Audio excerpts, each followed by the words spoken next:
Donc je voudrais vous remercier d'être venu pour notre 64e Assemblée Générale, puisque je vous le rappelle que l'OABA a été fondée en 1961 par Jacqueline Gilardoni, et que c'est notre 64e Assemblée Générale, puisque chaque année, ça constitue l'événement de l'OABA, c'est-à-dire pouvoir vous retrouver, pouvoir vous montrer quelles ont été les activités au cours de l'année 2024, et pouvoir discuter avec vous ensuite pour avoir vos retours et savoir ce que vous pensez de l'OABA.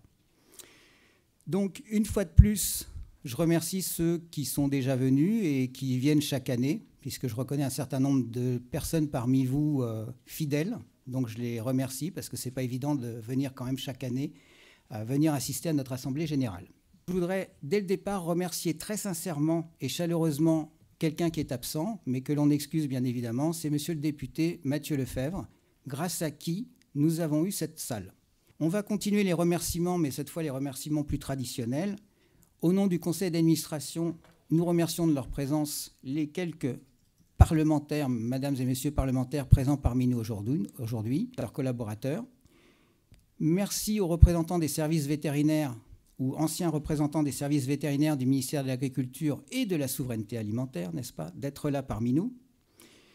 Merci aux nombreux vétérinaires qui sont présents dans la salle et qui sont défenseurs de la cause animale.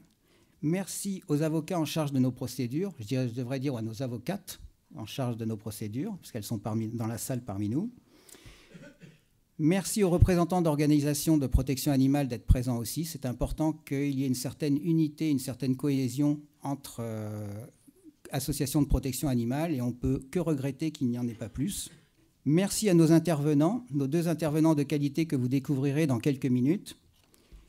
Et merci, bien sûr, aux administrateurs de la OABA et au personnel, parce que prévoir l'Assemblée Générale, même si c'est la 64e, impose toujours un rythme soutenu, surtout 2 mois, 3 mois avant, pour que tout soit dans les temps. Et je peux vous assurer que les dernières semaines, c'est un peu comme les préparatifs avant les Jeux Olympiques. Il faut y aller, et il n'y a plus de dimanche et il n'y a plus de soir. Il faut régler tous les détails, et surtout les derniers détails. Merci à eux. Et enfin, merci quand même tout spécialement à nos 43 amis éleveurs et partenaires du Troupeau du Bonheur, à qui je veux rendre une année de plus, et comme chaque année, hommage, pour s'occuper tout au long de l'année des animaux du Troupeau du Bonheur, avec tout ce que ça implique comme gentillesse, comme aimabilité et comme disponibilité. Merci à eux. Enfin, merci à vous tous, adhérents qui êtes présents aujourd'hui, adhérents, donateurs, sympathisants de l'OABA. Vous nous aidez à mener vos actions parce que c'est grâce à vous que nous pouvons les mener. Et donc, nous vous devons cette chandelle-là, hein, cette fierté-là, c'est grâce à vous.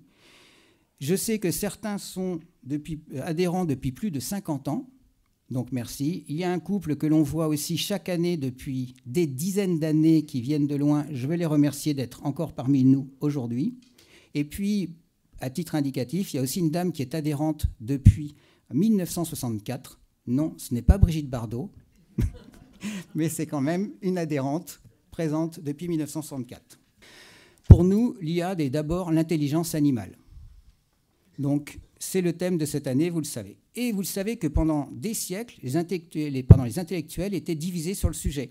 Descartes, qui affirmait que l'animal n'était qu'une machine dépourvue de raison, et en passant par Darwin en 1871, qui lui écrivit « J'ai l'intention de démontrer qu'il n'existe aucune différence fondamentale entre l'homme et les mammifères les plus élevés au point de vue des facultés intellectuelles. » Donc, vous le savez, pendant des siècles, l'intelligence animale avait fait couler beaucoup d'encre. Aujourd'hui, et heureusement, dans le monde scientifique, il n'y a plus de débat sur l'intelligence animale, puisque l'intelligence animale sert même maintenant à comprendre l'intelligence humaine. Parce que je vous le dis, je vous l'assure, l'intelligence humaine existe, même si des fois on en doute.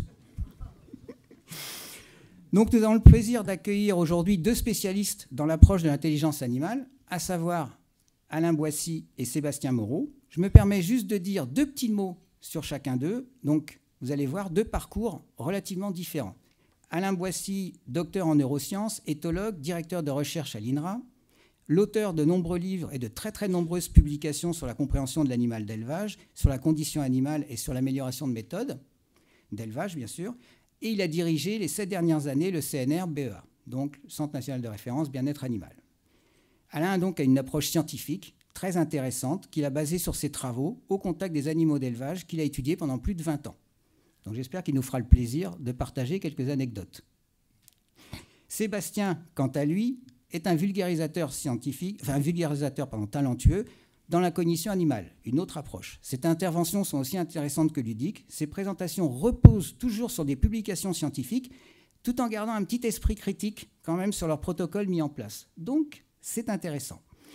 J'ai d'ailleurs ici un exemplaire d'un des livres de Sébastien, 2 exemplaires, que je vous recommande chaudement d'acheter pour vous ou pour offrir. Achetez-les, j'aurai peut-être comme ça une dédicace de Sébastien. Merci. Non, plus sérieusement, vous l'aurez compris, ce sont 2 approches complètement différentes, complémentaires, passionnantes, l'une que l'autre. Donc, avant de leur laisser la parole, je poserai juste une question. Alors, messieurs, Descartes, Darwin ou La Fontaine ?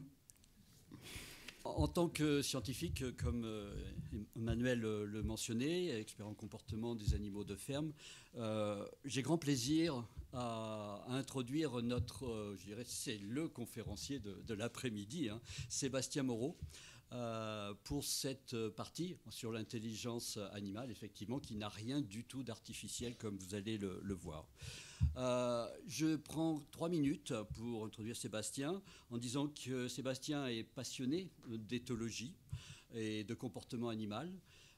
Ça, c'est vraiment la première chose qu'on a en tête quand on écoute Sébastien. Et depuis 2017, il est vulgarisateur scientifique dans le domaine du comportement et de la cognition des animaux, ce qui nous intéresse plus particulièrement aujourd'hui. Et ce qui est l'occasion pour moi de dire que le métier de vulgarisateur scientifique est vraiment essentiel, et je l'ai découvert petit à petit au cours de ma carrière, essentiel pour assurer la transmission de la connaissance, du savoir qui est développé en fait dans les laboratoires et qui reste relativement au sein d'une communauté relativement restreinte. Et grâce donc aux vulgarisateurs scientifiques, c'est vraiment pour nous la possibilité de communiquer en quelque sorte avec divers publics jusqu'au grand public. Et notamment la diffusion de connaissances sur le comportement animal est vraiment essentielle pour vraiment permettre au public, au grand public, de pouvoir s'approprier des éléments de connaissances, éviter l'anthropomorphisme à outrance, et au travers de leur comportement de consommateurs, simplement le comportement de citoyens, eh bien, permettre à tout un chacun de pouvoir participer, contribuer au travers de son comportement responsable, défendre et encourager le développement de pratiques d'élevage et d'abattage qui soient les plus respectueuses possibles de la sensibilité des animaux. Avant de se lancer dans la vulgarisation scientifique, Sébastien a pratiqué de nombreux métiers, et ça je tenais à le mentionner, très différents les uns des autres, comme vous pouvez le voir. Il a été professionnel de jeux vidéo, donc vous pourrez lui poser des questions à la sortie, de savoir en quoi ça consiste, graphiste 3D, formateur en théâtre d'improvisation, formateur auprès des enseignants, ou encore aussi expert dans le milieu de la sécurité routière. Donc vous voyez une diversité, une palette de métiers qui lui a permis de développer un certain nombre de compétences. Et ces compétences, eh bien, il les met maintenant au service de la communication, être capable de s'adapter à son public pour communiquer avec pédagogie, mais comme vous verrez, avec humour, notamment plus d'humour que moi je pourrais le faire. Enfin, pour transmettre les connaissances scientifiques sur la cognition des animaux non humains, qu'ils soient mammifères, oiseaux, poissons, et voire même invertébrés, Sébastien utilise une grande panoplie de médias également. Il est à la fois conférencier, comme aujourd'hui, rédacteur aussi, chroniqueur, vidéaste et auteur de bandes dessinées. On a vu une illustration. Je citerai entre autres la publication de 2 ouvrages, de 2 bandes dessinées, chacune ayant été distinguée par un prix, Les paupières des poissons et Le cerveau de la ferme, paru en 2021. Et puis aussi, comme autre illustration de sa panoplie de communicants, c'est la création et l'animation d'une chaîne YouTube intitulée Cervelle d'oiseau. Et je vous recommande en particulier les séries aux jolis noms animaliers comme Cuicui Express et Coq et Poule, qui regroupe un tas de vidéos très courtes et vous y découvrirez, je vous y invite, notamment comment les chevaux détectent nos émotions ou encore comment les abeilles font des mathématiques. Voilà, les travaux de vulgarisation scientifique de Sébastien sont désormais reconnus à la fois par les journalistes qui le sollicitent et également par le monde scientifique. Et je tiens à souligner en fait le prix Paroles animales qu'a reçu Sébastien de la part de la SFECA, qui est la Société savante française pour l'étude du comportement animal, qui lui a décerné donc ce prix en 2023. Au nom du conseil d'administration de l'OABA, je remercie très sincèrement Sébastien d'avoir accepté l'invitation à participer à l'AG pour nous faire un tour d'horizon de la diversité et de la richesse des capacités cognitives des animaux. Sa conférence est joliment intitulée « Les cerveaux de la ferme ». Elle reprend donc les principaux sujets qui sont rapportés dans son ouvrage. Voilà. Eh bien, Sébastien, nous te donnons la parole maintenant pour cette conférence sur les intelligences animales.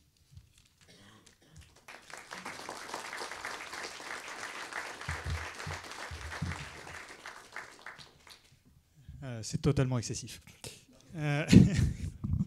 Bon, soyons honnêtes, c'est excessif. Merci à tout le monde, merci aux organisateurs, aux organisatrices et à toutes les personnes présentes. S'il y a des gens qui connaissent déjà un peu mon travail, vous allez être surpris de voir une présentation de 40 minutes. Ce n'est pas la norme. 40 minutes, chez moi, c'est une introduction. Généralement, j'ai tendance à être très très long, donc je vais faire au mieux.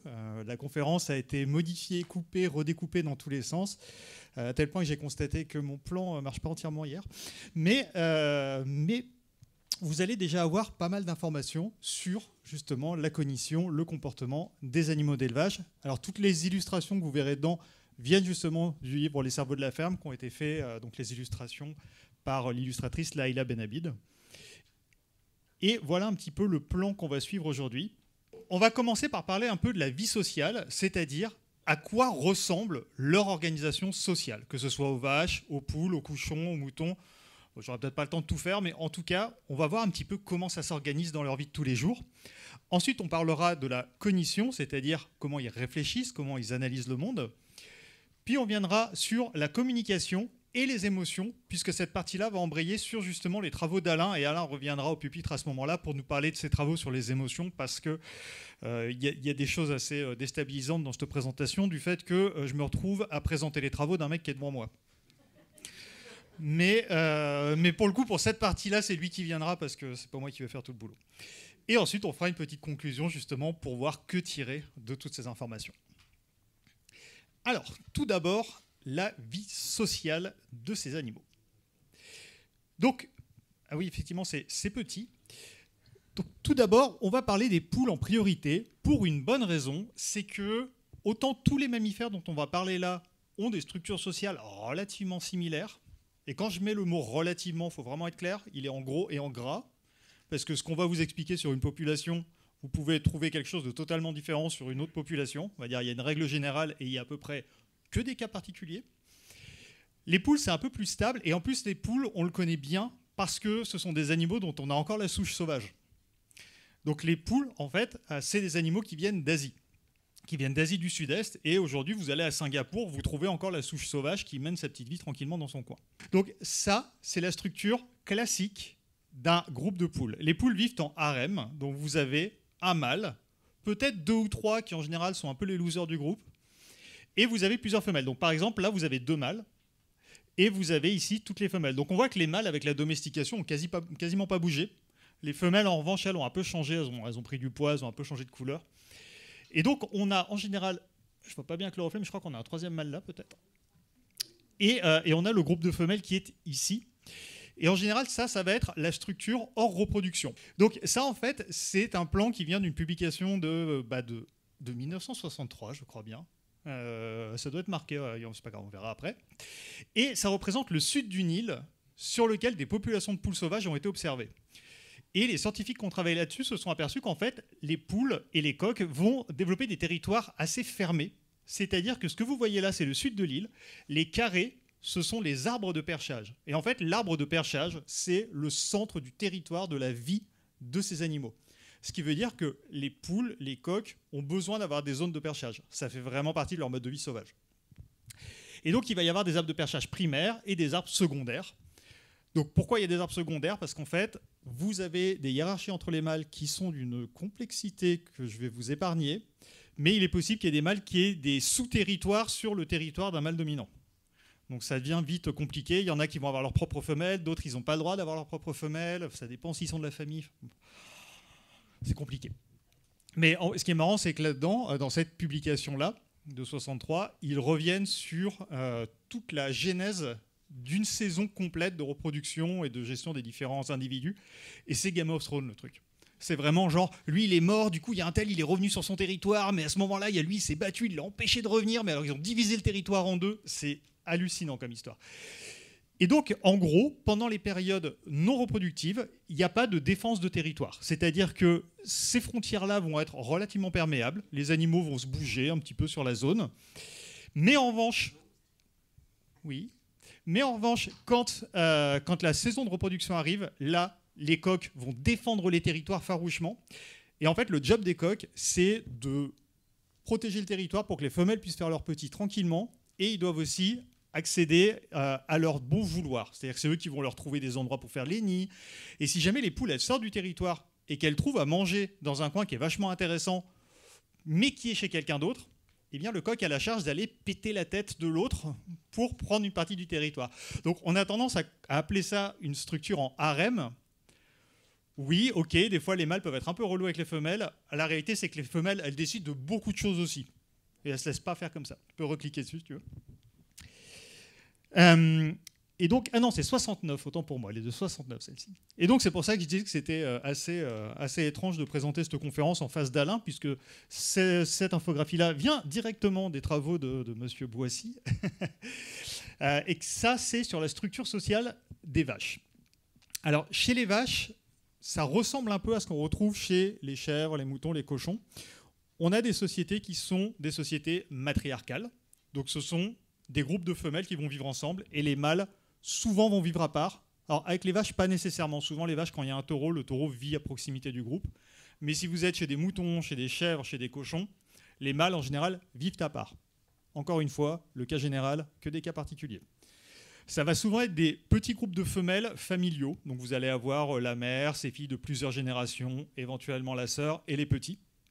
Et les mâles vont rentrer dans le groupe qu'au moment de la reproduction. Et ce sont des sociétés en fission-fusion. C'est-à-dire qu'elles vont se réunir à des moments clés, par exemple pour se reposer, elles vont toutes se mettre ensemble pour plus ou moins se protéger, pour pouvoir monter la garde. Et dans la journée, pour aller chercher à manger, les petits groupes vont se dispatcher à gauche à droite.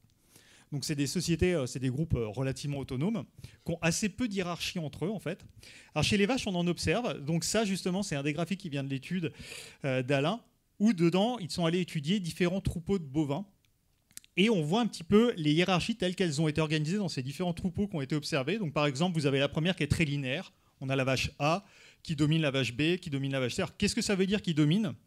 En fait, qui domine chez les vaches, ça veut dire qu'il y a accès aux meilleurs trucs. C'est-à-dire elle a les meilleures zones de couchage, c'est elle qui a accès aux meilleures zones pour manger. Et ce qui est intéressant chez les vaches, c'est que, bon, déjà, ça peut rapidement être le bordel, comme vous pouvez le voir là, par exemple. Voire là. Donc, comme je le disais, on imagine ça. En réalité, ça peut être vraiment très variable. Il semblerait que chez les vaches, un des facteurs prioritaires pour la dominance, c'est l'âge de l'individu. C'est-à-dire qu'on a une espèce de priorité aux anciens. Alors, c'est compliqué à savoir parce que plus elles avancent en âge, plus elles prennent en poids aussi. Donc, est-ce que c'est les plus grosses? Est-ce que c'est les plus âgées? Manifestement, c'est quand même beaucoup en référence à l'âge que ça va s'organiser. Et chez les vaches, vous allez avoir différents types de direction, on va dire. C'est-à-dire que vous avez les dominantes, celles qui ont un meilleur accès à la nourriture. Mais si par exemple vous vous approchez d'un champ et que vous voyez une vache qui arrive vers vous, il y a de grosses probabilités que toutes les autres vaches suivent. C'est pas du tout la dominante qui va faire ça, c'est la leaduse ou la leader. C'est un individu qui socialement est beaucoup plus intégré et qui en fait a plus d'influence sur les autres. C'est les influenceuses de leur groupe en fait. Plus ces animaux-là sont socialement intégrés, plus ils ont tendance à tracter les autres avec eux. Si on peut... Ah oui, c'est moi qui ai... Hop. Ça, c'est un cas qui est extrêmement intéressant. C'est un des rares cas semi-sauvages qu'on a, qui a vraiment été beaucoup étudié. Ça a été étudié sur des zébus qui sont extrêmement proches des vaches. Le comportement est très similaire. qui ont été étudiés au Kenya dans les années 80.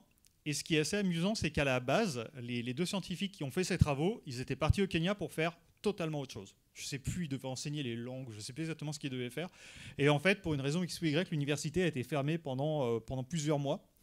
Et donc, ils se sont dit, oh bah tiens, il y a une ferme avec des zébus à côté, on va les observer. Et ils ont fait 5 ans d'observation, super détaillés, ces travaux sont géniaux. Ils sont vraiment absolument incroyables. Donc, ce qu'on observe, par exemple, ici, sur le schéma du haut, je ne sais pas si tu peux cliquer dessus ou pas, je ne sais plus si on peut, mais en gros, on a l'individu qui s'appelle Alma en haut. Oh, je crois que c'est peut-être pas possible. On a l'individu qui s'appelle Alma, qui est au centre, et en fait, Alma, c'est littéralement l'influenceuse. Ce que vous voyez là, c'est un des premiers schémas qu'on a un des premiers schémas précurseurs sur les réseaux sociaux. C'est le réseau social d'Alma. C'est-à-dire qu'elle a beaucoup de relations avec Dora, elle a beaucoup de relations avec Monica, elle a beaucoup, voilà, on se rend compte qu'elle a pas mal de relations avec d'autres individus, et elle est surtout très influençante.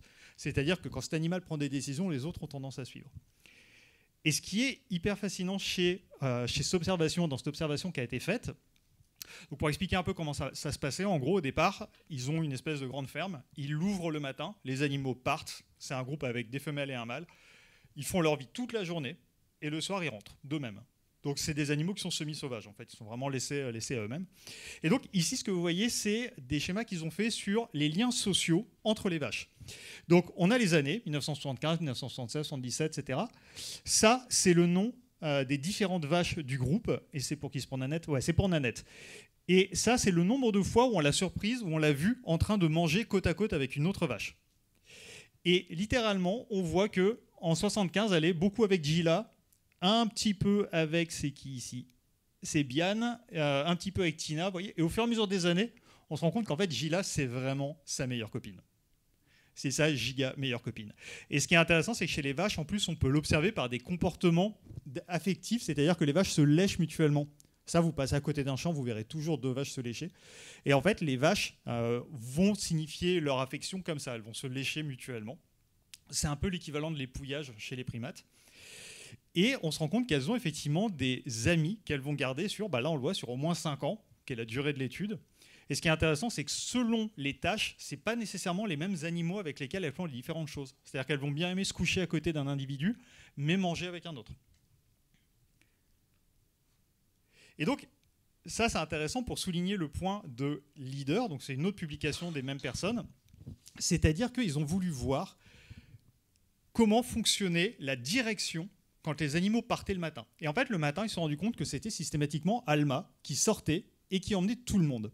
Donc, ils se sont dit, OK, qu'est-ce qui se passe si on enferme Alma, si on ne la laisse pas sortir ? Et bien, ce qui s'est passé, c'est que vous avez toutes les vaches qui sont arrivées, pom, pom, pom, pom, pom, elles passent la grille, pom, pom, pom, pom. Elle n'est pas là ? OK, et ben on se couche. Et du coup, toutes les vaches se sont couchées tant qu'Alma n'était pas là. Et au bout d'un moment, on a Dora, et Dora, c'est une des anciennes, une des vieilles, et c'est celle qui ramène le troupeau le soir, et Rosvita, qui était la dominante du groupe, qu'on commençait à se dire manifestement, bon, il y a un moment, il va falloir qu'on y aille. Du coup, le troupeau a commencé à partir avec Dora et Rosvita en tête. Et ce qui est amusant, c'est que régulièrement, elle s'arrêtait, elle se retournait pour voir si Alma, elle n'est pas en train d'arriver. Et au moment où ils ont libéré Alma, elle est partie en sprint, elle a repris la tête du groupe et ensuite elle a redirigé le groupe. Et on a observé la même chose chez les vaches, ça c'est des travaux de 2005, où ça c'est la fréquence où un animal en particulier a emmené le groupe pour aller boire, pour aller à un certain endroit pour manger un certain type d'herbe, etc., etc. Et on se rend compte qu'effectivement, il y a des individus qui ont la responsabilité d'emmener le groupe manger, d'emmener le groupe boire, et ce n'est pas nécessairement les mêmes individus à chaque fois. Et donc, quand vous voyez des vaches se déplacer, en général, vous aurez les dominantes au centre et vous aurez les leaders, les influenceuses devant et souvent les plus jeunes à l'arrière et le taureau tout en dernier la plupart du temps. Et puis voilà. En fait, j'ai envie de dire plein d'autres trucs, mais je sais que j'ai pas beaucoup de temps. Et ce que vous voyez là, c'est Alma. C'est la seule image qu'on a d'Alma. Et ce qui est extrêmement frustrant, c'est que je sais que leurs travaux ont été filmés. Ils ont tout filmé, il n'y a pas moyen de mettre la main sur la vidéo. Donc voilà, c'est la seule image qu'on ait d'Alma. Et ce qui est intéressant aussi, je vais arrêter de répéter ça, tout est intéressant, mais on a des travaux, par exemple, qui ont été faits chez les cochons pour montrer à quel point leurs relations peuvent être extrêmement complexes. C'est-à-dire que ce n'est pas juste des animaux qui vont brouter côte à côte et ne rien faire d'autre. Leur vie, elle est hyper complexe. Ça, c'est des travaux qui ont été faits donc, sur les cochons. L'idée est simple, c'est de voir est-ce que les cochons peuvent développer des techniques sociales pour s'affranchir des autres qui leur cassent les pieds, en fait. Donc, ils ont pris 2 cochons, 2 jeunes femelles, 2 jeunes truies, et il y en a une qui est un peu plus dominante sur l'autre, c'est-à-dire qu'elle est plus grosse, donc elle a plus de facilité à dégager la plus petite. Et ils ont fait un labyrinthe. Donc, comme vous pouvez le voir, ce sont des espèces de grosses croix en bois, et derrière, il y a des seaux. Dans ces seaux, il y a de la nourriture, et dessus, soit il y a une grille qui empêche l'accès à la nourriture, soit il n'y a pas de grille et on peut manger. Pourquoi ils font ça? Parce que les cochons, ils ont un odorat de fou, et s'il y avait à manger que dans un seul ou 2 seaux, ils seraient tout de suite à l'odorat où ils sont, les seaux. Alors que là, ça les perturbe. Et donc, sur tous les seaux qui sont cachés, quand on entre, on n'en voit aucun, il faut contourner les plaques en bois. Sur tous les seaux qui sont cachés, il n'y en a qu'un qui est accessible. Et donc, ils autorisent le cochon subalterne à se balader et à découvrir quel est le seau qui est accessible. Donc cet animal-là, quand il reviendra, lui de mémoire, parce que les cochons et les vaches, etc., ils ont une mémoire, il sera capable de se dire « Ah ok, c'est derrière celui qui est là-bas, c'est la plaque de droite ». Donc ok, ils font les tests, ils la laissent chercher, elle trouve, très bien, on la fait re-rentrer, elle y va direct, ok. Maintenant, qu'est-ce qui se passe si on fait rentrer la deuxième femelle avec elle, la deuxième femelle qui, elle, ne sait pas quel est le seau qui est accessible? Eh bien, on observe que cette femelle naïve, elle commence à se balader, et puis l'autre, elle va direct chercher à manger. Puis l'autre, elle tourne. Puis... Bon, une fois, elle se dit, ok, elle a eu de la chance. 2 fois, la femelle naïve, elle se dit, ok, il y a un truc qui cloche là. 3 fois, ok, elle est au courant en fait. Et donc, assez rapidement, une fois que la femelle naïve a compris que l'autre savait où était la nourriture, elle la suit. Elle la suit, elle la dégage et elle lui vole la nourriture. Et on se rend compte que les subalternes qui sont mises en relation avec ces femelles-là qui ont tendance à voler, eh ben, elles vont développer des stratégies pour essayer un peu de perdre l'autre. C'est-à-dire que quand elles vont rentrer dans l'arène, au lieu d'aller direct chercher à manger, bah, elles vont faire un peu de tourisme. Elles vont commencer à se balader, à faire peut-être là-bas, peut-être là-bas. Et en fait, elles attendent que l'autre sorte de leur champ de vision, qu'elle soit derrière une plaque en bois, quelque chose comme ça, et elles partent en sprint jusqu'au truc pour aller manger. Et elles ne le font que si les dominantes leur volent la nourriture. S'il y a des dominantes qui ne volent pas la nourriture, ces stratégies-là n'apparaissent pas. Donc, on peut avoir des relations extrêmement complexes qui apparaissent. Par exemple, on a aussi observé qu'il y avait des comportements de réconciliation chez les chèvres. C'est-à-dire que si les chèvres se tapent un peu sur le nez, elles vont aller se réconcilier l'une l'autre. Bref, on a plein de travaux assez fascinants sur leur société. Mais passons un petit peu, du coup, à ce qui se passe dans leur tête, puisque finalement, on commence à voir que ces animaux peuvent avoir des capacités mentales assez complexes. Alors, je le disais tout à l'heure, quand vous voyez des animaux dans les champs, on a souvent tendance à se dire « Ok, bon, c'est juste 3-4 bestioles qui broutent côte à côte et qui font rien de bien passionnant. » My God, c'est beaucoup plus compliqué que ça. Sans rentrer trop dans le détail, on sait par exemple que les cochons sont capables de, et accrochez-vous bien, de différencier les plantes par espèce et par famille botanique. C'est-à-dire que les moutons sont capables de dire « Ok, ça c'est des graminées, ça c'est des herbacées. » Je vous épargne le truc parce que c'est long à expliquer, mais c'est le cas, il n'y a pas de doute. Et dans les travaux du même type qui sont complètement dingues, il y a ceci. Oh monsieur, remarquez, je peux vous l'expliquer, j'ai le schéma là, c'est vite fait. En gros, là, on a des légumineuses, donc l'alfalfa et le sainfoin, et ici, des graminées, fétuques, dactyles. Et en fait, ce qu'ils ont fait, c'est qu'ils ont observé, ils ont vu que les moutons mangeaient facilement n'importe lequel. Donc par exemple, au départ, on leur donne juste de l'alfalfa et de la fétuque, elles mangent les deux, il n'y a pas de problème. Ensuite, vous mettez du... chlorure de lithium, c'est-à-dire un truc qui a un sale goût et qui fait un peu mal au ventre, vous le mettez sur l'alfalfa, et bien à ce moment-là, les brebis vont considérablement diminuer leur consommation d'alfalfa et préférer la fétuque. Et maintenant, qu'est-ce qui se passe si on leur met du sainfoin et des dactyles, sachant que le sainfoin, lui, n'a jamais été empoisonné? Et bien, il s'avère qu'elles diminuent aussi leur consommation par rapport à ce qu'elles devraient faire normalement. Donc ça veut dire qu'elles sont capables de transposer le mal-être à toute la famille de plantes. Et c'est comme ça qu'on a montré qu'elle différenciait par famille botanique, ce qui est complètement dingue. Parce que moi, je ne la fais pas, la différence. Et celui-là est encore plus fou. C'est des travaux de 2010. Est-ce qu'on peut cliquer sur le schéma avec toutes les couleurs? Merci. C'est une expérience sur la capacité des moutons à se soigner par les plantes. Parce que on sait que chez les moutons, il y a de la transmission sociale, c'est-à-dire que, par exemple, un mouton qui va grandir avec une femelle d'une certaine espèce qui mange un certain type de plante, à l'âge adulte, il aura les mêmes habitudes alimentaires que sa mère, même s'il n'est pas de la même race. C'est-à-dire qu'il y a vraiment une transmission culturelle. Donc s'il y a de la médication, s'il y a du soin, ça devrait se transmettre aussi. Et donc ce qu'ils ont fait, c'est qu'ils ont d'abord fait expérimenter aux moutons des états de malaise bien particuliers, c'est-à-dire en leur donnant beaucoup d'orge. L'orge, si vous en mangez trop, ça produit une augmentation de l'acidité dans l'estomac. Et le truc pour soigner ça, c'est du bentonite. Donc ce qu'ils ont fait, c'est que pendant un certain temps, ils leur ont donné de l'orge. Le mouton, ils disaient « Ah, mal au bidou ». Donc ensuite, on leur donnait le médicament et les moutons faisaient « Ah, j'ai moins mal au bidou ». La question, c'est est-ce qu'ils sont capables de comprendre que ce que j'ai mangé, c'est ce qui me fait mal au ventre. Ce qui me fait mal au ventre, ce qui soigne le mal au ventre, c'est l'autre truc. Donc c'est très complexe déjà. Mais ils ne se sont pas arrêtés là, c'est qu'ensuite, ils ont fait ça avec du tanin. Donc ils ont mélangé du tanin avec de l'orge et de l'alfalfa. Là, ça cause plein de problèmes de digestif, de l'intoxication, tout ça. Et c'est du polyéthylène glycol qui soigne. Et ensuite, on a fait encore avec un autre produit qui produit d'autres maux particuliers. Et maintenant, le test, si les moutons ont compris que tel médicament soignait tel mal, ils devraient choisir correctement leur médicament si on leur laisse le choix. Et c'est ce qui s'est passé. C'est-à-dire, par exemple, les scientifiques ont choisi aléatoirement de prendre un des 3 aliments, par exemple du tanin. Ils le fournissent aux moutons. Et ensuite, une fois que le mouton commence à se sentir pas bien, ils leur proposent les 3 médicaments pour voir si le mouton peut sélectionner le bon médicament par rapport au mal qu'il a à ce moment-là. Et la réponse est oui.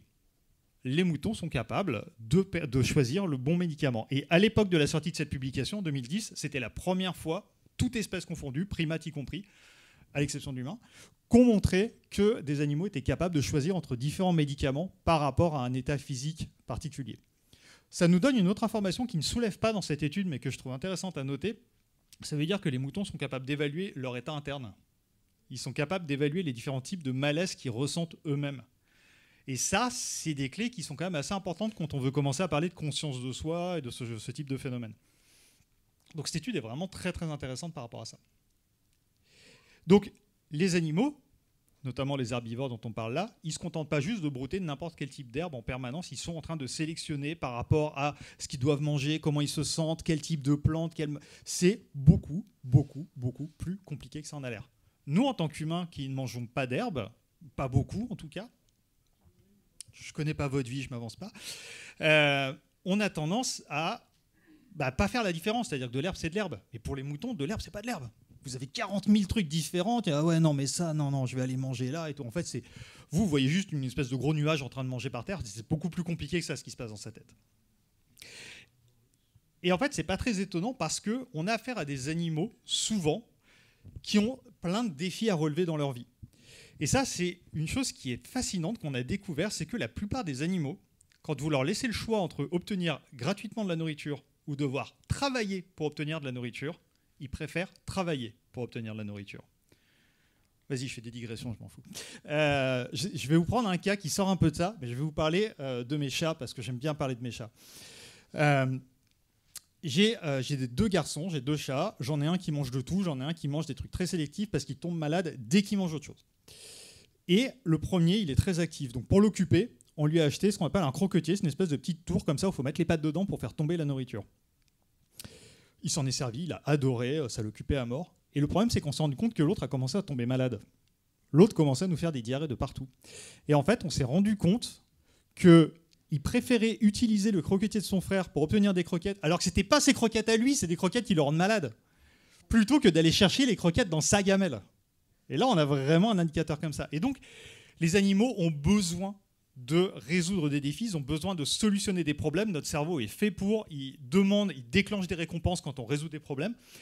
Et si tu peux cliquer sur la vidéo qui est en bas, ça nous donnera une idée. Donc ça, ce que vous allez voir, c'est des chèvres d'un refuge au Canada. C'est marrant parce que il y a 2 ans de ça, j'ai diffusé cette vidéo-là au Canada justement, et quelqu'un dans la salle, elle a fait « c'est moi qui l'ai filmé ».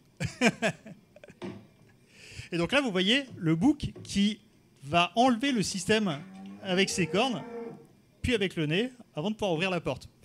Et ça paraît anecdotique, mais en réalité, on a des travaux qui ont été faits sur des dispositifs où il fallait lever un bâton, tirer un bâton pour accéder, et les animaux étaient extrêmement capables de le faire et s'en souvenaient sur du très long terme en plus. Parce que, comme je le disais, ils ont une mémoire de fou. Et moi, une de mes études préférées, c'est celle-ci. En fait, il y a eu des travaux qui ont été faits par un scientifique très célèbre qui s'appelle Donald Broom. Et Donald Broom, il s'est rendu compte que les vaches, si jamais vous leur laissez le choix d'attendre qu'une barrière automatique s'ouvre pour traverser un couloir et aller chercher à manger, ou si elles apprennent à ouvrir la barrière elles-mêmes, en mettant le nez dans un trou, ça ouvre la barrière, eh bien les vaches ont l'air de montrer des comportements de joie. Elles bondissent, elles sautent. Donc ils se sont dit, ok, le fait de faire l'effort d'ouvrir la barrière, ça leur donne du plaisir, Très bien. Mais il y a eu des critiques qui disaient « Ouais, mais peut-être que en fait, le fait d'avoir fait cet effort, ça fait monter le rythme cardiaque, c'est ça qui joue. » Et donc, avec les chèvres, ils sont allés plus loin. L'idée, c'est est-ce que les chèvres aiment les challenges intellectuels? Comment ils ont fait ça? Vous avez un enclos avec des chèvres. Donc, vous avez en haut une fontaine, un dispositif de jeu vidéo, j'y reviendrai après, un truc pour manger, un truc pour se coucher, parce qu'en fait, les chèvres, ça c'est quelque chose qui n'est pas très connu non plus, les chèvres, c'est des animaux de montagne. Ça aime dormir en hauteur. C'est-à-dire que littéralement, moi, à côté de chez moi, il y a un élevage de chèvres, c'est une prairie plate. Et tout le monde me dit « Oh, regardez, elles sont dehors, elles doivent être super heureuses. » Non, elles doivent être très très malheureuses, ces bestioles. Donc, il faut qu'elles puissent dormir en hauteur, par exemple. Et donc, comment ça marche? Ici, vous avez une fontaine. Pendant, je vais simplifier à mort, pendant la première semaine, il n'y a accès qu'à la fontaine. La fontaine, c'est simple, c'est une boîte avec un gros bouton rouge. Vous arrivez, vous appuyez avec le nez, vous recevez un peu d'eau. Normalement, tout le monde doit y arriver. C'est le cas, toutes les chèvres s'en sortent. OK. Deuxième semaine, la fontaine est coupée. La fontaine est coupée et on met ce dispositif-là. Alors ce dispositif-là, on en voit l'intérieur ici. C'est une espèce de borne d'arcade, c'est-à-dire que c'est fermé comme ça, c'est un petit couloir. Et au fond, il y a un écran d'ordinateur. Sur cet écran d'ordinateur, super, vous avez des petits motifs. À côté des boutons. Et en fait, il y a donc deux séries de motifs. Par exemple, on va avoir là la croix, le petit personnage One Piece, parce que Layla ne peut pas s'en empêcher, Mickey et Pikachu. Et donc, par exemple, les scientifiques vont décider que Mickey, c'est toujours la bonne réponse. Donc, si vous voulez obtenir de l'eau, il faut appuyer sur le bouton à côté de Mickey. Des fois, Mickey il sera en bas à gauche comme là, mais des fois, il sera en haut à droite, des fois, il sera en haut à gauche. C'est aléatoire. Ça va changer en permanence. OK. Vous avez des chèvres qui s'en sortent très bien. Vous en avez d'autres. Et en revanche, elles peuvent essayer autant qu'elles veulent. Donc, les chèvres qui sont nuls peuvent appuyer jusqu'à obtenir de l'eau. Donc il n'y a pas de risque que les animaux se déshydratent. Donc ok, on a des animaux qui s'en sortent bien, on a des animaux qui s'en sortent moins bien, mais toutes apprennent à utiliser le dispositif pour obtenir de l'eau. Ensuite, troisième semaine, les deux dispositifs sont actifs en même temps. Les chèvres peuvent choisir d'aller récupérer l'eau à la fontaine, ou les chèvres peuvent essayer de résoudre le quiz pour obtenir de l'eau. L'effort physique est le même, il faut appuyer sur un bouton. Donc l'argument qu'ils avaient sorti sur les vaches, merci, au revoir. En revanche, l'effort intellectuel n'est pas le même. Qu'est-ce qu'on observe? On observe que les chèvres qui étaient nulles vont à la fontaine. Mais on observe que les chèvres qui étaient très bonnes à ce jeu-là vont toutes dans le jeu vidéo, et il y en a certaines qui obtiennent la quasi-totalité de leur eau par ce système de jeu vidéo. Et là où ça va plus loin, c'est qu'ensuite ils ont rajouté une troisième série, c'est-à-dire des nouveaux motifs que les chèvres ne connaissaient pas. Par conséquent, même celles qui étaient bonnes, elles vont avoir des taux de réussite nuls parce qu'elles ne connaissent pas. Il faut qu'elles apprennent, il faut qu'elles essayent, essais, erreurs, jusqu'à trouver la bonne réponse. Et bien, il s'avère que ces chèvres ont continué à utiliser la borne d'arcade. Donc, ça nous démontrait bien qu'elles avaient une récompense, à les récompenser mentalement de faire cet effort, d'essayer de répondre au quiz. Et quand on mesurait tout un tas de trucs physiologiques, c'est-à-dire le rythme cardiaque, etc., on se rendait compte qu'on a des marqueurs qui ressemblent beaucoup à ceux du plaisir, de la joie chez l'humain. Ah bah voilà, bon, là, en gros, ça c'est les différents motifs que vous voyez, les différentes séries qui ont été utilisées. Bon, alors, maintenant, les poules. Alors, les poules, il faut comprendre que c'est n'importe quoi. On a beaucoup de travaux sur les poules, et à peu près à chaque fois qu'on fait des trucs en disant « il n'y a pas moyen qu'elles y arrivent », elles y arrivent. Par exemple, on va prendre ces travaux-là qui viennent d'un laboratoire italien qui a beaucoup travaillé sur les aptitudes numériques des poules.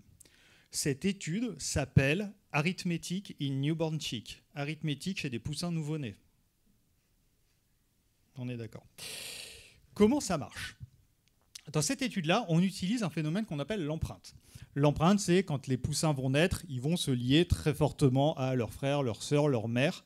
C'est une phase critique et en fait, vous pouvez les imprégner sur des objets physiques, ce qui éthiquement pose des questions du reste. Donc là, dans cette étude, ils les ont imprégnés sur des petites capsules Kinder rouges comme ça. Et par nature, les poussins ont tendance à aller là où il y en a le plus, parce qu'on se sent plus en sécurité. Donc ce que vont faire les scientifiques au départ, c'est qu'ils vont prendre les poussins, ils vont les mettre dans une petite boîte de plexiglas, comme on voit là, on verra la vidéo après. Et ils vont les mettre dans une pièce où il y a deux écrans opaques, comme l'écran vert qu'on voit là, qu'on verra aussi au-dessus là-haut. Et ils vont prendre une première capsule, qu'ils vont cacher derrière un des écrans. Donc là, le poussin, on a vu une, qu'on lui a transportée, et on l'a cachée, donc il ne la voit plus. Une deuxième, une troisième, donc là on en a 3 d'un côté, et ensuite une de l'autre côté là, une autre là, donc il y en a 3 à gauche, 2 à droite. Si le poussin est capable d'additionner, il est censé être capable de se dire, ok, il y en a eu une, plus une, ça fait 3 là, 2 là, donc là où il y en a le plus, c'est là. Et c'est effectivement ce que font les poussins. Les poussins, vous ouvrez le truc, clac, ils partent direct du bon côté. La vidéo qu'on va voir, c'est n'importe quoi, c'est la suite, c'est-à-dire qu'est-ce qui se passe maintenant si j'en mets 3 d'un côté, 2 de l'autre, et que j'en prends un de gauche, et que je le déplace de l'autre côté, et que j'en reprends et que je le déplace de l'autre côté. Qu'est-ce que ça veut dire? Ça veut dire que le poussin, on a vu 1, plus 1, plus 1, 1, plus 1. Maintenant, on a 3, 2, on en enlève un, ça fait ok, moins 1 ici, plus 1 là, mais il ne les voit pas, il faut qu'il le fasse de mémoire. Puis on va reprendre une, donc là maintenant ça fait moins 2 ici, plus 2 là, donc la bonne réponse est là. Est-ce que tu peux lancer la vidéo, s'il te plaît? La personne que vous entendez, c'est Giorgio Valortigara, qui est le scientifique à l'ouvrage. Donc là, au départ, il montre l'addition.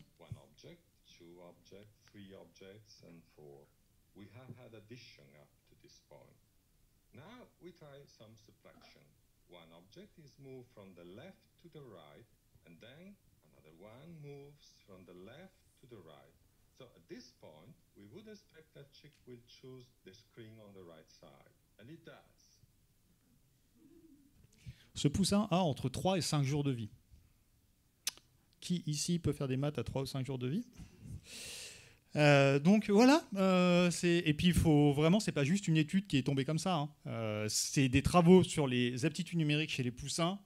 Je peux vous en sortir une pile qui vient jusque là, et les résultats sont tous concordants. D'ailleurs, même une des co-autrices de cette étude a sorti une publication qui s'appelle « Comment améliorer les aptitudes de vos poussins en mathématiques ». Pourquoi, je ne sais pas, mais elle l'a fait. Celle-ci est fascinante aussi, c'est encore fascinant, tout est fascinant. Celle-ci est géniale aussi. En gros, c'est un peu le même protocole, sauf que cette fois-ci, on a caché à manger. Donc, je crois que tu dois pouvoir cliquer sur une des 2 images. Super. Ouais, pas si super que ça. On peut cliquer sur celle du dessous ou pas? Je me souviens plus quand je l'ai pas. Non, ok. C'est bon, c'est pas grave. Reviens en arrière. Ok, on va recliquer dessus. Donc, au départ, le poussin est mis dans une petite boîte de plexiglas. Et là, il a 2 écrans. Donc, les traits noirs que vous voyez, c'est des écrans comme ceux qu'on a vus tout à l'heure. Donc, il cache ce qu'il y a derrière. Derrière, il y a une assiette avec un petit verre de farine. Et dans l'autre, il y a une assiette avec un petit peu de riant. Donc, devant, sur chacun des écrans, il y a des petits motifs. Donc, vous voyez, par exemple, là, c'est rond bleu, croix rose, rond vert, croix rose, rond vert, croix rose. Ce que le poussin doit comprendre, c'est qu'en fait, la récompense est systématiquement derrière rond vert, croix rose, rond vert. Qu'elle soit à gauche, qu'elle soit à droite, la récompense sera toujours là. Ok. Les poussins sont très bons. Ils le font, il n'y a pas de souci, c'est des poussins, c'est intelligent, ok. Est-ce que tu peux appuyer dessus, l'enlever, s'il te plaît? Maintenant, les poussins apprennent ça, on les enlève, on les ramène, et subitement, sur les écrans, on a ça à la place. On a double flèche marron, sablier bleu, double flèche marron, double flèche marron, sablier bleu. On n'a ni les mêmes motifs, ni les mêmes couleurs. Les poussins continuent à répondre correctement. Est-ce que vous voyez pourquoi? C'est le pattern qui compte. A, B, si on appelle le rond A et la croix rose B, A, B, A, A, B, A, B, A, A, B, les poussins comprennent directement la règle. Et ça, là, je vous prends juste des petits exemples, hein. Mais les poussins, je peux vous tenir 1h30 là-dessus, hein. C'est hallucinant. C'est hallucinant. On entend un oui désespéré à côté de moi. Alors maintenant, on va attaquer la dernière partie qui introduira ensuite celle d'Alain. La communication. Alors, je vais mettre un petit coup sur la communication orale, mais il faut savoir que vous avez beaucoup de communication aussi gestuelle chez les autres animaux, parce qu'en fait, ça va, ou d'odeur, en fait, ça va dépendre de dans quel environnement ils ont évolué, en grande partie. Par exemple, les chèvres, on l'a dit, c'est de la haute montagne. C'est des animaux qui peuvent se permettre d'être relativement vocaux, c'est pas un trop gros souci, mais qui vont se voir d'assez loin, donc ils peuvent communiquer avec des postures, avec des odeurs. Les vaches, c'est des animaux de plaine. Donc, c'est pareil, c'est des animaux qui n'ont pas beaucoup de prédateurs à craindre. Ce qui est plus intéressant, ça va être les animaux qui vivent dans des zones beaucoup plus denses. Par exemple, les cochons. Vous avez remarqué que les cochons, c'est globalement un peu plus bruyant que les vaches, parce qu'ils vivent en sous-bois. Et donc, forcément, ils voient un petit peu moins loin. Donc, ils ont besoin de pouvoir communiquer plus facilement. Donc, ils vont utiliser l'oral qui porte plus loin. Et alors, le pire, c'est les poules. Hein. Quand vous êtes à côté d'un poulailler, ça ferme jamais sa bouche. Pourquoi ?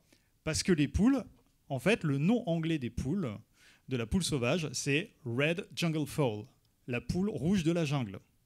Ce sont des animaux de jungle, les poules. C'est des animaux qui ont évolué dans ce type-là d'habitat. C'est des animaux qui ont évolué dans la jungle. Ce qui veut dire que chez les poules, quand il y a un prédateur qui arrive au-dessus de votre tête, il a été masqué par des feuilles, par des branches, etc. Quand il arrive, il est déjà sur vous. Ça veut dire que l'info, il faut qu'elle aille vite, il faut qu'elle soit précise. Et c'est ce qui explique pourquoi, notamment, les coqs vont souvent faire des cris d'alarme complètement débiles. C'est-à-dire, il n'y a rien, il y a une feuille qui tombe. Oui, mais dans leur vie de tous les jours, il vaut mieux faire un faux positif qu'un faux négatif.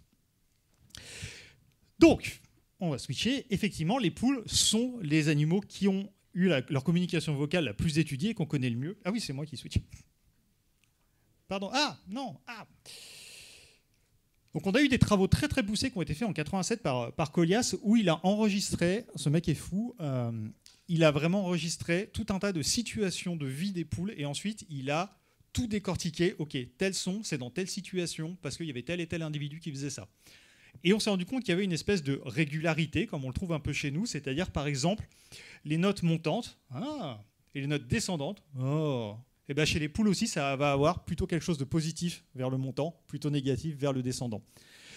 On va avoir tout un tas d'appels comme ça. En fait, on se rend compte qu'il y a une certaine régularité. Et d'ailleurs, vous l'avez peut-être remarqué, quand vous avez des agneaux qui crient de détresse, ça ressemble beaucoup au cri de détresse d'un jeune humain. Et souvent, quand on voit dans les documentaires, genre « Oh, la maman hippopotame, elle est venue défendre le bébé antilope contre machin », pourquoi ? Il est très probable que, j'en sais rien, là, je m'avance, mais il est très probable que le cri du bébé antilope ressemble à celui du bébé hippopotame et que ça déclenche la protection maternelle.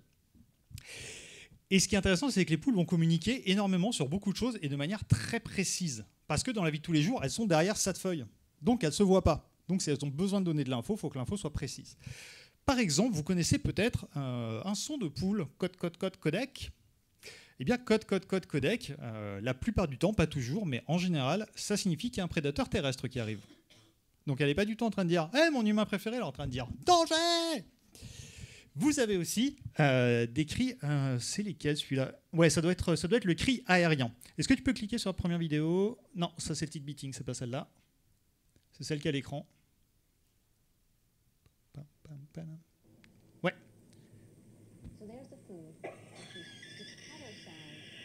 Ça c'est le cri de prédateur aérien.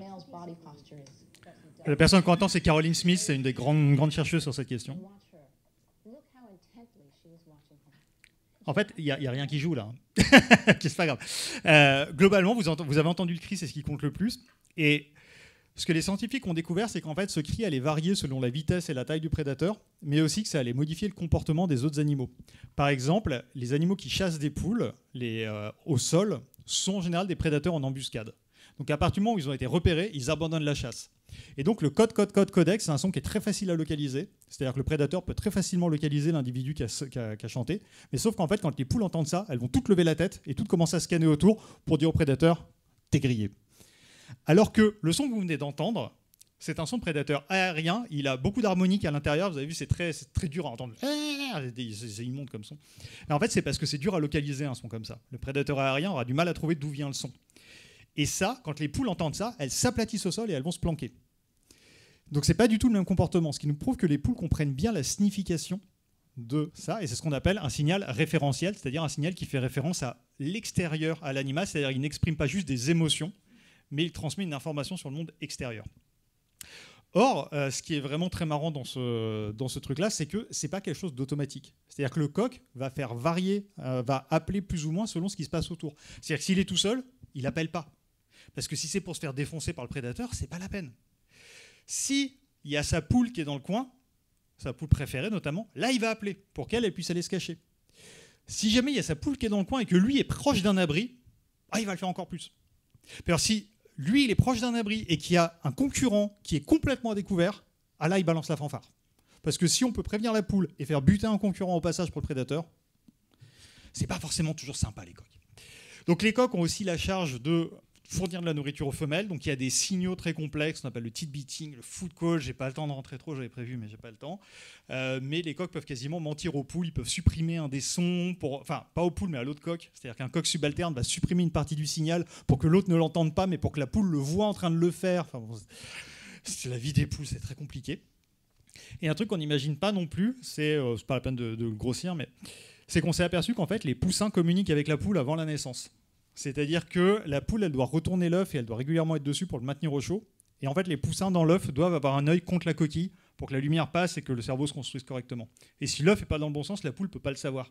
Mais en fait, 2-3 jours avant la naissance, le poussin est déjà en train de piailler à l'intérieur de l'œuf pour dire à la poule « Tourne-moi, je ne suis pas dans le bon sens ». Et la poule comprend, elle le fait. Hop. Ouais, mais j'ai pas le temps. J'ai fait une vidéo sur Internet là-dessus, vous irez la voir. Ça s'intitule « Les coqs sont-ils des menteurs ?» Réponse oui. Donc, ensuite, comme on l'a dit, il y a aussi beaucoup de communication. Il me semble bien que c'est des travaux d'un certain Alain Boissy, ça, oui. Pourquoi tu fais non, des doctorants et donc, qui montre que la position des oreilles a aussi une signification qui va communiquer des choses, notamment des émotions aux autres animaux, et que ce soit les moutons, les chèvres, ils peuvent reconnaître les émotions juste à la position des oreilles ou à l'ouverture des yeux. Il y a tout un tas de phénomènes physiques comme ça qui permettent de le savoir. D'ailleurs, évolutivement, les muscles qui gèrent le mouvement des oreilles sont assez proches de ceux qui gèrent les mouvements des sourcils chez l'humain. Ce qui fait que quand vous froncez des sourcils, un mouton, il fronce des oreilles, globalement. Et donc, comme je le disais, ça me permet d'introduire la partie d'Alain, il communique aussi des émotions. C'est-à-dire qu'ils peuvent les communiquer par l'odorat. Par exemple, une vache où vous lui donnez un bocal, enfin un seau où il y a de la nourriture, enfin 2 seaux où il y a de la nourriture, il y en a un où il n'y a rien et l'autre il y a de l'urine d'une vache stressée. La vache ne s'approchera jamais de ce seau-là. En même temps, qui va s'approcher d'un seau où quelqu'un pissait dessus, je ne sais pas, mais la vache ne le fera pas. On a montré aussi que les chèvres avaient tendance à préférer les visages humains souriants de ceux qui ne l'étaient pas. On sait que ces animaux sont soumis à ce qu'on appelle de la contagion émotionnelle aussi. Par exemple, il y a une expérience qui a été faite où on a pris des cochons qui vivaient en groupe, des jeunes cochons, et on en a retiré un de chaque groupe, et ensuite on leur a fait vivre soit une situation positive, donc des petits chocolats, des câlinous, des trucs comme ça, soit une situation négative. On les enferme dans une cage, on fait du bruit, il y a plein de trucs angoissants, et ensuite on les remet dans le groupe. Et ben on s'aperçoit en fait que ceux qui ont vécu une situation négative, ils transposent leur mal-être à tout le groupe. C'est-à-dire le groupe joue moins, les animaux sont moins... Enfin, ça va pas, quoi. On sent que ça se passe pas bien. Au contraire, ceux qui sont super joyeux, ça transfère la joie à tout le monde. Ça, c'est important quand on parle de situation d'élevage, de trucs comme ça, parce que ça veut dire qu'un animal qui va mal va le transmettre à fond de balle à tout le monde. Et chez les cochons, c'est beaucoup le cas.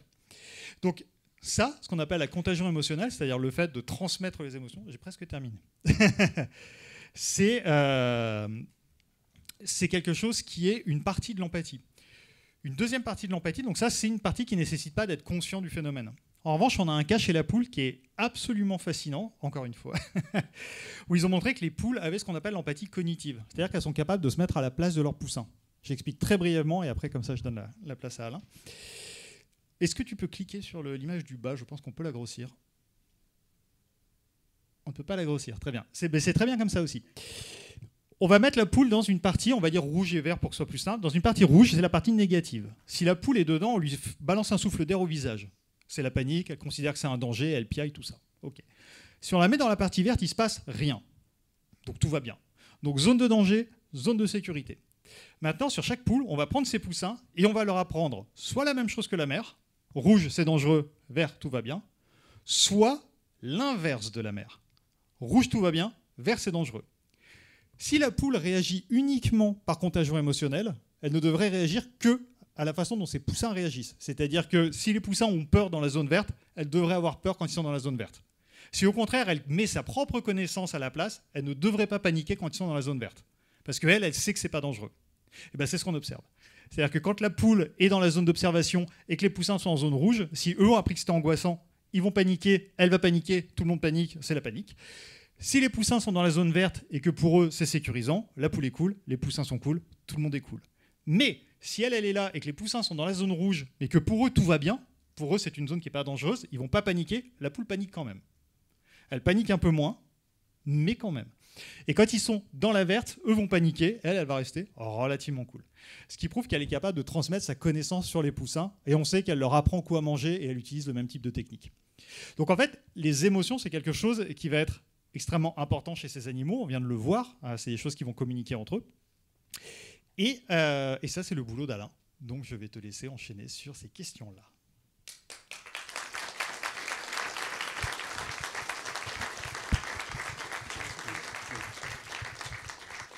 Vous voyez, quand je vous disais qu'il avait des talents d'orateur, donc c'était loin d'être exagéré.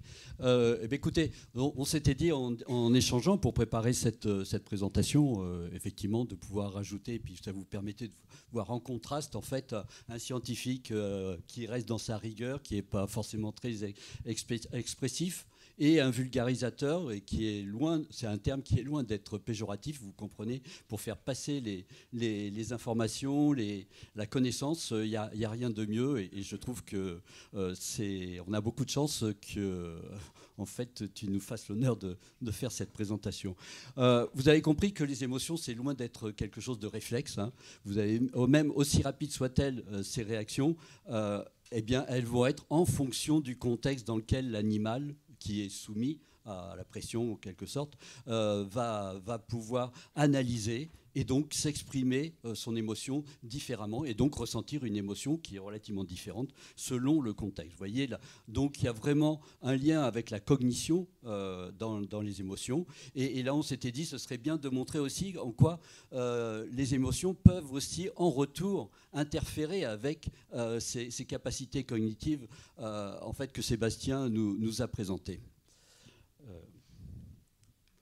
Voilà, et là c'est un peu pour vous rappeler un peu ce qu'on a essayé de faire, hein. C'est comme chez l'humain, en fait, une émotion en fait, peut avoir un effet négatif ou un effet positif, hein, ce qu'on appelle de modification des capacités cognitives, comme chez l'humain, et là on s'est inspiré de la psychologie humaine, qui parle de biais, d'apprentissage, de mémoire, de jugement chez l'humain. J'ai rappelé ici avec la courbe de Hebb, ici, le U inversé, la relation qu'il y a entre le niveau de stress que l'individu ressent avec ses performances. Alors ça peut être ici, c'est représenté visuellement par des performances physiques, hein, mais ça peut être des performances intellectuelles, et tout le monde sait bien, l'a relativement vécu, hein. Avec un peu de stress, on se sent un peu meilleur pour faire quelque chose, mais si le stress devient trop marquant, eh bien, vous avez au contraire une altération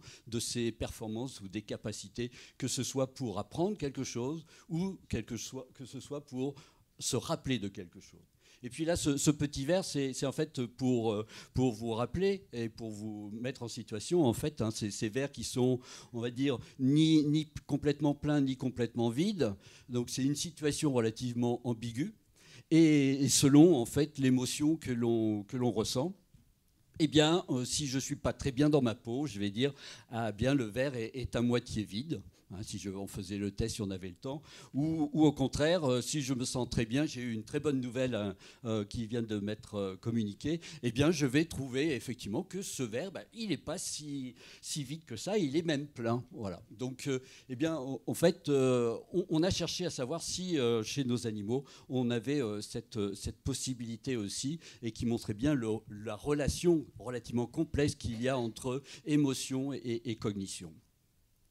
Et ce qu'on souhaitait voir, c'est si on répète en fait une situation déclenchante, hein, comme par exemple la présence d'un prédateur ou au contraire de l'aliment, si on le répète, donc on accumule de l'émotion chez notre animal, est-ce que en fait cette modification va devenir passer de quelque chose de temporaire, hein, à quelque chose qui va persister dans le temps? C'est ce qu'on a voulu voir, et je vous l'illustre avec deux diapositives. Alors cette première diapositive, c'est pour juste, en démarche scientifique, c'est d'être relativement rigoureux, de ne pas être critiquable, en fait, et il nous a été nécessaire au départ de développer ce qu'on a appelé le modèle de stress chronique ici, modéré. Donc c'est pas comme dans certaines expés chez les rongeurs où on met l'animal sur une plaque chauffante en le soupant par la queue, etc. Non, on l'a exposé à des situations relativement désagréables comme la litière humide. On n'a pas le temps de changer la litière, et puis on va se dire les animaux vont rester 1 ou 2 jours de plus sur cette litière. De temps en temps, la présence intempestive d'un chien ou simplement de l'odeur d'un chien. Ça peut être des manipulations. On est pressé ce jour-là, donc il faut que les choses aillent vite. On va être un peu plus brusque que d'habitude par rapport aux animaux. Ou des fois, on a un besoin d'intervenir pour un traitement médicamenteux, par exemple. Eh bien, on va contenir l'animal momentanément. Ça peut être aussi, je distribue l'aliment. Et puis, j'ai oublié d'ouvrir les cornadis. Vous savez, les barres, en fait, qui permettent aux animaux de passer la tête à travers la mangeoire. Donc, eh bien voilà, je suis pressé, je pense à autre chose. J'ai fermé les cornadis pour nettoyer les auges. Et puis, je distribue l'aliment. Et puis, je repars et j'ai oublié d'ouvrir les cornadis. Vous voyez, donc, c'est des situations qui se retrouvent en situation donc, relativement couramment. Et ça peut être donc l'aliment qui est inaccessible. On a mis une grille sur l'auge. Et puis, c'est des perturbations comme la présence d'un chien, comme des bruits ou la lumière qui s'allume de manière intempestive. Ouais. Voilà. Ce qu'on a fait, c'est on a développé ce modèle. On a soumis une partie de nos agneaux donc à ces événements-là, hein, présentés de manière imprévisible, incontrôlable. Vous voyez la force de la cognition ici encore. L'animal ne peut pas prévoir, l'animal ne peut pas agir dessus. Et pendant 6 semaines, donc... Alors, à l'œil nu, avec les mesures que l'on faisait régulièrement, on ne voyait absolument rien, pas de comportement à long terme de perturbation des animaux, juste au moment de l'événement désagréable. Alors, donc, on a fait cela, une partie des agnelles qui étaient soumis à ce protocole, l'autre partie élevage classique. On a donc soumis nos agnelles, quel que soit le groupe, à un test d'apprentissage discriminant. Ici, l'animal devait apprendre à trouver de l'aliment dans le seau coloré jaune, dans ce petit labyrinthe en Y. Et on déplaçait bien sûr le seau jaune par rapport au noir. Et l'animal devait se déplacer en conséquence. Ce qu'on a observé après que les animaux aient été soumis à ce stress modéré, hein, où on ne voyait pas grand-chose, eh bien les animaux stressés, bon, j'ai mis en rouge pour être encore un peu plus parlant, vous voyez, ils ont une performance d'apprentissage toujours inférieure à ceux aux animaux témoins au cours des journées de test. Et puis, après 3 jours d'interruption, quand on replace l'animal en situation ici, on voit encore que les animaux anciens, ce qu'on a appelé stressés, ici, vous voyez, n'ont pas la même performance et se rappellent beaucoup moins de la situation que les animaux témoins.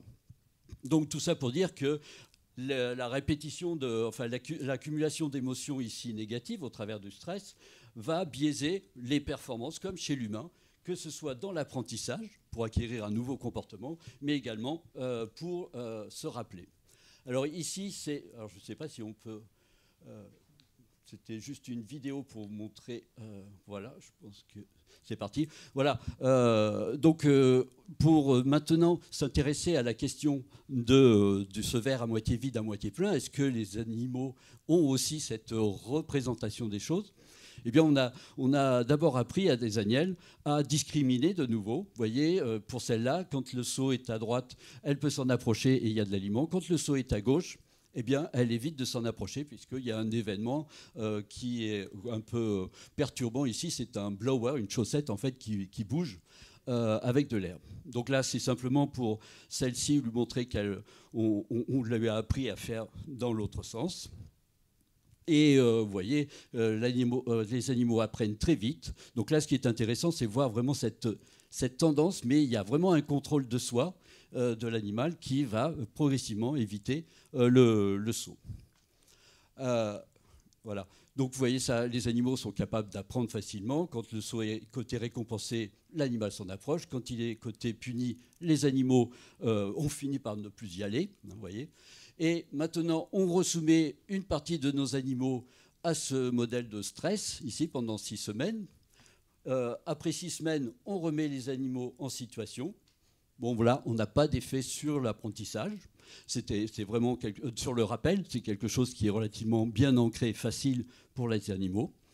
Mais on a voulu faire ce verre à moitié vide, à moitié plein, en plaçant le seau au milieu, cette fois-ci. Donc une situation, somme toute, ambiguë pour les agnelles. Et ce que l'on voit ici, par leur comportement, c'est que les agnelles issues de ce groupe stressé, entre guillemets, eh bien, on se comporte comme si elles avaient une représentation négative de cette nouvelle position du seau. Donc, une certaine vision pessimiste de la situation.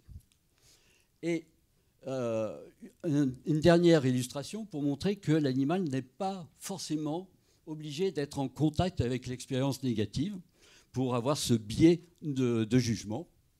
Ici, on a refait notre manip, cette fois-ci sur des brebis gestantes, donc dans le dernier tiers de gestation, au moment où le fœtus donc a tout le développement nerveux qui se met en route, ce qui montre bien la relation qu'il y a aussi mère-jeune bien avant la naissance, comme on l'a entendu avec Sébastien pour les poules et les poussins dans l'œuf. À leur naissance, donc, on sépare les agneaux des mères. Dans cette situation, c'était pour éviter d'être biaisé par toute la transmission mère-jeune qu'il pouvait y avoir, donc les animaux élevés en allaitement artificiel.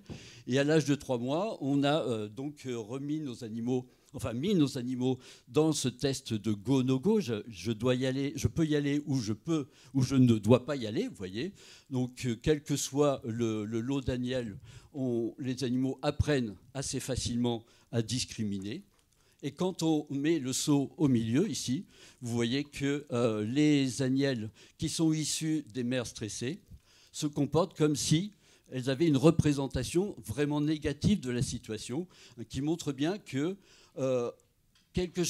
une situation désagréable vécue au quotidien par des mères gestantes a un impact sur le développement des animaux. Et ça, à un moment où les animaux ne sont pas en contact direct avec cette situation stressante.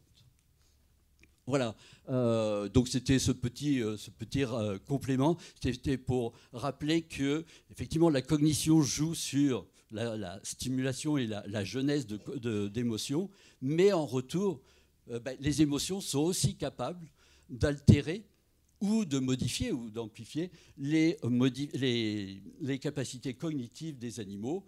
Et en fait, tout ça dépend donc effectivement de la durée de l'expérience vécue, de la période à laquelle ça se produit chez l'animal, et que on a pu montrer effectivement avec nos experts qu'une expérience négative faisait que les animaux développaient une certaine représentation pessimiste, donc ce qui permet de comprendre comment un état de bien-être peut s'établir progressivement. Vous voyez, ça ne vient pas comme ça. Et comment ça peut s'entretenir, même si la situation n'est plus du tout anxiogène, par exemple, les animaux vont continuer à potentialiser leur représentation négative, contrairement à des animaux qu'on va dire témoins. Et on pourrait se poser la question dans l'autre sens. Est-ce que, en enrichissant le milieu de vie des animaux, donc développer ces capacités cognitives, l'occupation, toute cette richesse et cet enrichissement occupationnel qu'on peut imaginer facilement en élevage, est-ce qu'on n'aurait pas la possibilité de permettre aux animaux de développer des représentations plus optimistes, plus positives de leur environnement, et ce qui permettrait d'aller vers, effectivement, sans qu'il y ait vraiment un investissement énorme, vers une amélioration de l'état émotionnel des animaux et donc de l'état de bien-être des animaux. Voilà ce que je voulais rajouter et je laisse donc la conclusion à notre conférencier qui va le faire très rapidement. Merci Alain.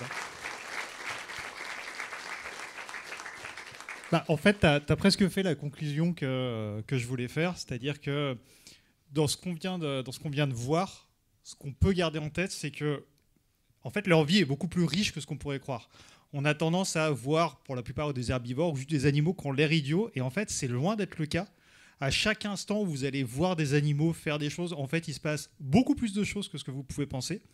Et comme l'a dit Alain, les émotions sont extrêmement importantes également dans leur vie de tous les jours, et pendant longtemps, peu importe le système de détention dans lequel on les garde, On s'est toujours dit le bien-être, c'est garder ces animaux dans des situations où on ne leur donne pas des événements négatifs, en pensant presque jamais à leur apporter des expériences de vie positives.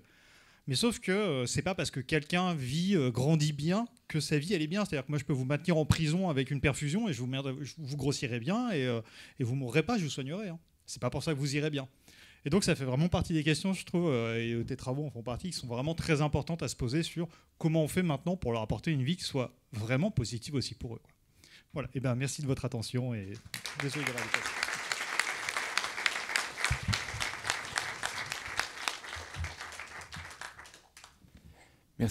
Merci beaucoup Alain, merci beaucoup Sébastien. Petite surprise, vous le savez, ce soir sera décernée la Palme d'Or à Cannes. Alors, je ne suis pas dans la confidence, hein, je ne veux pas... Non, je n'ai pas d'infos là-dessus.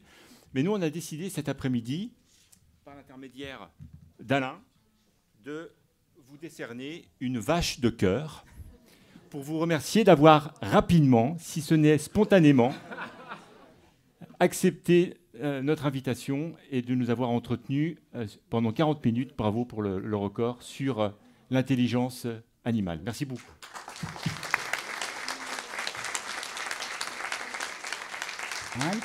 Le premier sujet que l'on avait abordé, je vais aller malheureusement très très vite, c'est bien sûr le rapport moral.